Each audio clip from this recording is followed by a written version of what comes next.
Hi, my name's Jonny, and today we are doing something a little bit different and having a go at answering a question that somebody asked me recently. Now, as well as devilishly handsome good looks, one thing that us bass players all have in common. We were all beginners one time, we all started somewhere, and a majority of you out there probably started out on awful basses, because there was no one out there telling you, don't buy that bass, no, don't buy that bass, it might be pretty, but don't you buy that bass. Now, fortunately for anybody that's watching this video that has never played a bass before, never owned their own bass before, luckily for you, there are so many good affordable options on the market today. So many basses out there to choose from, and it can be really hard sometimes. Now, there are loads of lists and videos out there showing what basses you should buy or the best basses for beginners, but there's not many telling you what you shouldn't get. So that's what I thought I would do for this video today. Now, of course, before we go anywhere, I have to say that this is just my opinion. There might be some basses that I mentioned here that you had as a first bass or you own now and absolutely love. A lot of this is subjective, so don't take it too much to heart. These are just my recommendations and what my experience is and the kind of advice that I would pass on to any beginners out there. And also, I must just remind everyone to like this video and hit that subscribe button for more bass content. In no particular order, we're going to start things off with the Hofner violin basses. Brand new, these are typically between £250 to £300 for the basic models, and these basses are okay basses. They do just kind of have that sound that doesn't really fit in every mix compared to something like a precision bass where it's limited in terms of capability or versatility, but that sound can be applied to so many genres. And unless you're a Paul McCartney Beatles fanatic, I wouldn't recommend getting a violin bass as your first. Next up, we have, I'm going to annoy a lot of people here, the Epiphone SG. Now, I'm primarily going to talk about the EB1, which is their single pickup SG bass, the most affordable in their SG range, coming in at around £200. It's a bit like Miiiight. You're either going to love these or you're going to hate them. For me, I think Epiphone SGs just sound so muted and dull and boring and just like you're just getting a with that massive humbucker in the neck position. You're not going to get that really nice clarity or note definition that you want, and you want to be able to hear that if you're starting out. As a beginner, you really need to be listening to what it is you are playing. So note definition and clarity is super important to that. So you can hear all the things that you're messing up on, and you can hear all the things that you're not playing correctly, because that is how you then improve. Now, I might be exaggerating a little bit. You can still hear the notes and when it's wrong, but I just think some of those nuances and some of the things that you want to improve in your playing, you might not pick up so much with one of those basses. Now, Epiphone, if you're watching this, I'm really sorry, because the next one I wouldn't recommend getting as a first-time player is the Epiphone Thunderbird. The standard Epiphone Thunderbird comes in at around £350. I really love Thunderbirds. I think they sound really nice and they've just got such an awesome vibe to them. But they're just not good for beginners. These basses go on forever. The neck is so long. Thunderbirds are renowned for their terrible neck dive, and I just think that adds an extra barrier to the playability of these, which you don't want to hinder your progression when you're just starting out. Number 4 is the Ibanez TMB 100. The Ibanez Talman basses are really cool alternatives to your Fender like Jaguar offset style basses with that PJ configuration. I've owned a few myself with varying degrees of success. The TMB 100 is their most affordable full scale length Talman bass, costing just £260, and these basses play really well. However, at this affordable price, something's got to give, and in this case it is the preamp. This bass has an active preamp, which means it has to take a 9-volt battery in the back to power the onboard equalization that you have built in. You've got a bass boost and a treble boost, and whilst this can be great for adding a little bit more flavour or tweakability to your sound, this bass just doesn't hold up in that department. The preamp is super hot that you find yourself backing it off all the time. I really wish for this bass that they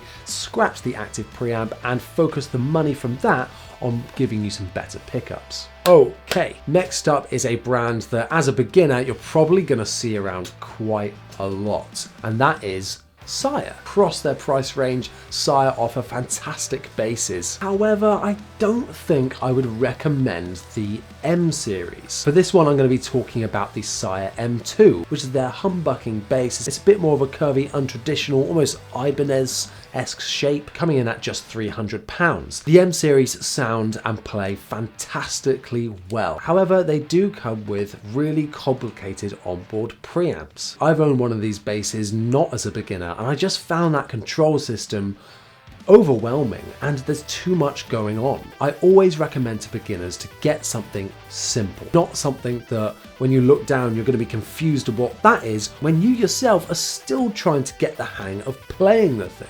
It's just an added stress, something more to understand that distracts you from the important thing, and that is playing. I'm not saying that these basses aren't good, they really are very good, but I just don't think these should be marketed at beginners.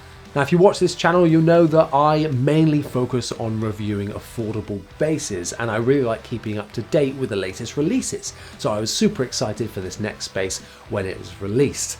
And again, if you've watched this channel before, you'll know what I'm about to say about the Squier Contemporary Series P bass. For a lot of people out there, this bass is going to be their jam. Oh my god, with the roasted maple neck, matching headstocks, the incredible colours, the unique pickup configuration, so cool looking, and the concept of them is amazing, but they just suck.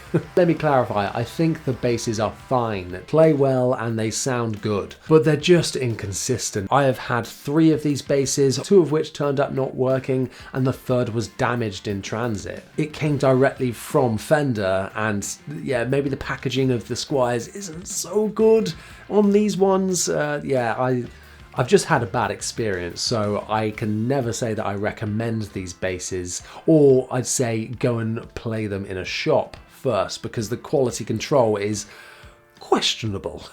They come in at around £350 to £400, and if you're looking to part ways with that amount of money as a beginner, I'd really think carefully about how you go about buying one of these basses. Now, a lot of people, some people watching this video might be guitar players, and that's fine. It's often really handy for guitar players to often have a bass to hand as well, especially when recording at home, and looking for an affordable option is of course really important when you just want to lay something down and don't want anything too high-end. However, there is a bass out there that kind of crosses between the two worlds, and that is the Bass 6. These basses look more like guitars, but have bass in the name, sound more like basses, can be played like a guitar, can be played like a bass. Famously used in the Beatles and more progressive, heavier bands as well. They're a really good alternative to a guitar that can give you that thick low end, because they are essentially guitars but tuned an octave lower, but they are considered as bass guitars because of that. And you might think that as a guitar player, oh, that's going to help me practice bass or get into the bass because it's more like a guitar. But I personally treat these as separate kind of instruments, because depending on how you use them, they're going to be a bit different. And if you want a bass, get a bass. Squier Classic Vibe Bass 6 is around £350 to £400.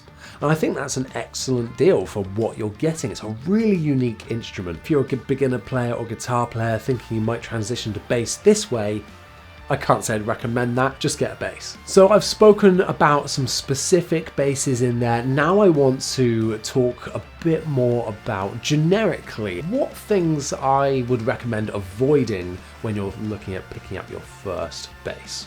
I'm going to start off talking about acoustic basses. A lot of guitar players out there normally start out playing an acoustic guitar.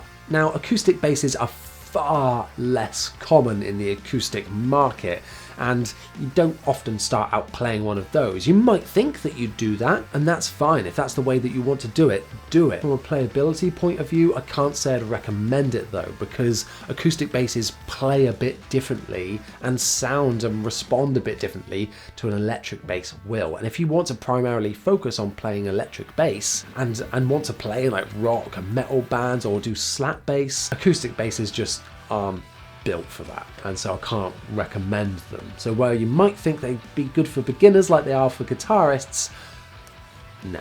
I mentioned a little bit before when talking about the Sire about active electronics, and personally I just think active basses are things that you should avoid as a beginner. Passive basses are a bit more reliable, there's less to go wrong, there's less colouring your sound, there's less to think about. You just want to be concentrating on playing and getting and understanding the fundamentals of the bass without worrying about a preamp and something else in the middle that's colouring your tone. A lot of the money that goes into the production of affordable basses then kind of gets sacrificed in certain areas, especially when it comes to your hardware, so your tuning pegs at the top, the materials that are used, pickups themselves. The money then tends to go into the preamp a bit more, and I just don't think that that's worth it. You're better off getting a bass that costs the same amount so that that money can be better spent on other items on the bass. Now I'm going to finish up by talking about 5-string basses. I don't think they're good for beginners. 5-string basses are inherently just more difficult to play. The wider fretboard, sometimes slightly smaller string spacing, just adds another